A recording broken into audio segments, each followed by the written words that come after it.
So we've reached another milestone on this channel. We finally hit 3K subscribers, which is pretty crazy to me, to be honest, considering that I started this, or like talking on this channel, maybe about a year ago or so. So there are a lot of you guys who have supported me through this and just supported the channel in general, which is awesome. So I want to say thank you as always for the continued support. Today we are basically going to answer some questions, or I think I got one question, something like that, which is really good question. So I'm looking forward to that. And then I will be announcing the 3K giveaway winners at the end of this video. So you can skip ahead to that if you want or so, or you can listen to me talk and ramble or whatever.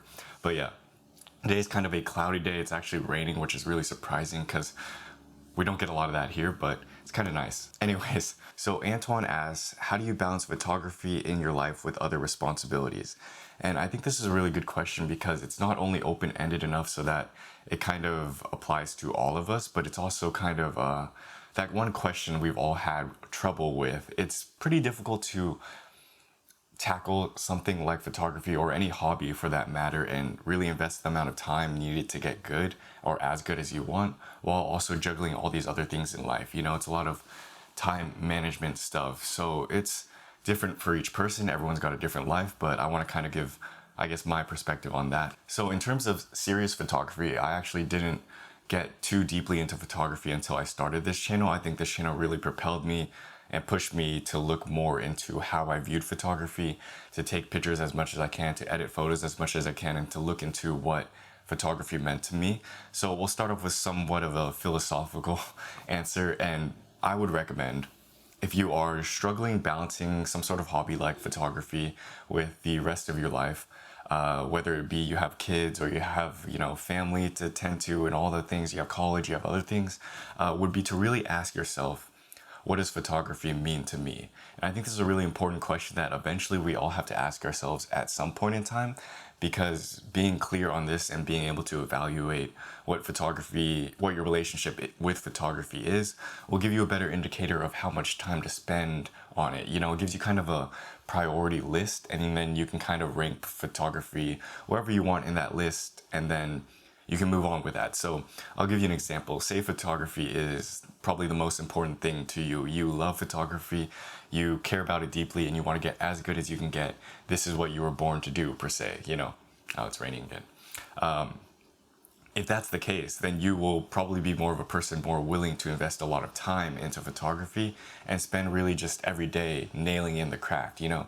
But maybe you like photography for other reasons, for casual reasons. You like the pictures that come out almost spontaneously because you have a camera with them, and they remind you of good moments that you have in everyday life, and you don't care too much about getting better in the professional aspect or anything like that. Then you will probably not invest as much time in photography, because why invest time into something that will eventually break it and change the way you enjoy it? You know what I mean? So that is something to think about. I would definitely delve into that answer and then try and be as specific as possible with how much photography means to you and why you like and enjoy photography. The better you are and more specific you will be with these questions, I think will better answer your question on how much you want to invest in the craft itself. And this can go for other hobbies and stuff like that, because I play a lot of sports. Before photography, I was really invested in a sport called martial arts tricking, and this is kind of like a sport where you do a bunch of flips and stuff like that.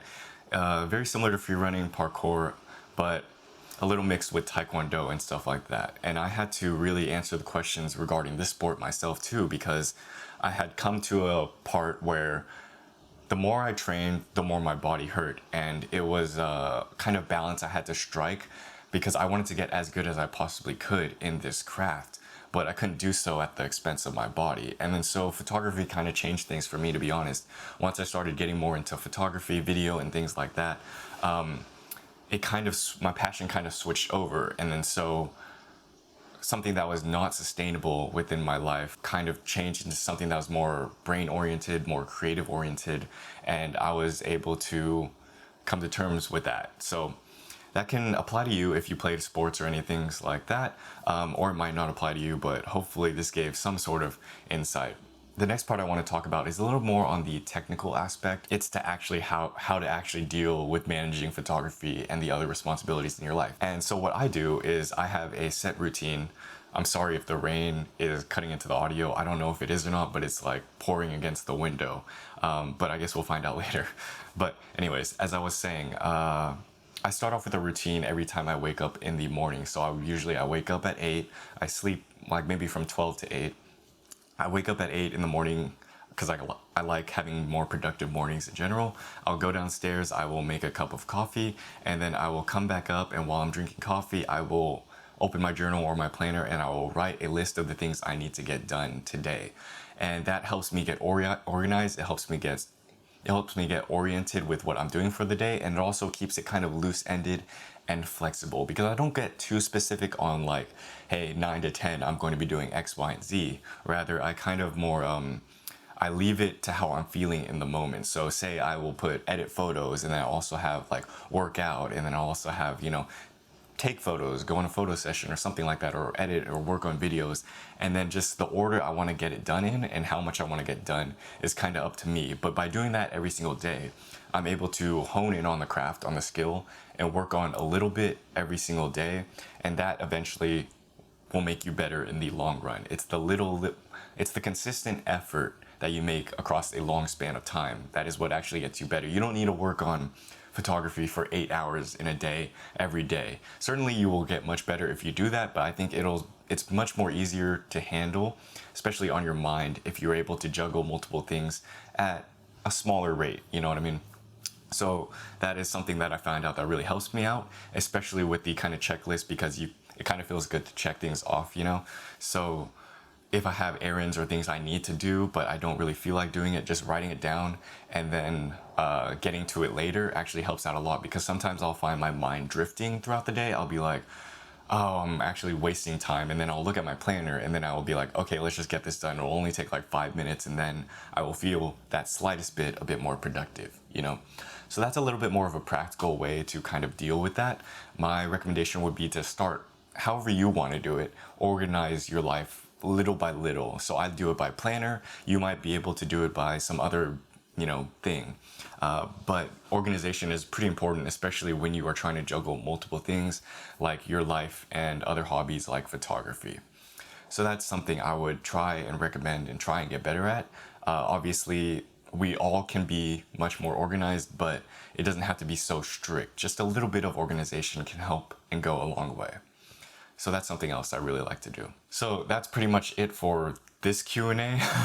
I got one, which is more than I was expecting, to be honest. So thank you for the question, Antoine. Hopefully that helped you and maybe other people who are watching this video. I think we all have very different ways of doing things, so figuring that out is really important. And yeah, so I'll go ahead and get started with the giveaway winners. I think only 14 people commented on the community post that I made, which is fine because that means you guys have a pretty much better chance of winning.